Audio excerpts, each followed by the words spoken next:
பருப்பு உருண்டை குழம்பு எப்படி செய்யலான்னு பார்க்கலாமா? இதுக்கு ஒரு கடாயில் எண்ணெய் விட்டுட்டு கடுகு, சீரகம், வெந்தயம், சின்ன வெங்காயம், பூண்டு, பச்சை மிளகாய், கருவேப்பிலை எல்லாம் போட்டு நல்லா வதக்கிட்டு கூட 2 தக்காளி போட்டு அதையும் நல்லா ஸ்மாஷ் அளவுக்கு குக் பண்ணிவிட்டு மூடி போட்டு நல்லா ஸ்மாஷ் அளவுக்கு குக் பண்ணுங்கள்.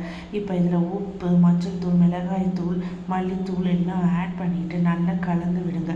கூடவே ஒரு வெங்காயமும் 2 தக்காளியும் அரைச்ச பேஸ்ட்டாக இப்போ நான் ஆட் பண்ணியிருக்கேன். இதை நல்லா மிக்ஸ் பண்ணிவிட்டு மூடி போட்டு ஒரு 2 நிமிஷம் வேக வைங்க. மசாலாவோட ஸ்மெல்லாம் போனதுக்கப்புறமா புளி தண்ணியை ஆட் பண்ணுங்கள். புளி தண்ணி நல்லா கொதிச்சு வந்ததுக்கப்புறமா தேங்காயும் சீரகமும் ஒன்றா போட்டு அரைச்ச கோகோனட் பேஸ்ட் ஆட் பண்ணிக்கோங்க. இது ஒரு 10 நிமிஷம் கொதிச்சதுக்கப்புறமா நம்ம வேக வச்சுருக்க பருப்பு உருண்டையை கூட ஆட் பண்ணிக்கோங்க. நாங்கள் கொத்தமல்லி போட்டு இறக்குனீங்கன்னா சூப்பரான பருப்பு உருண்டை குழம்பு ரெடி ஆகிடுச்சு.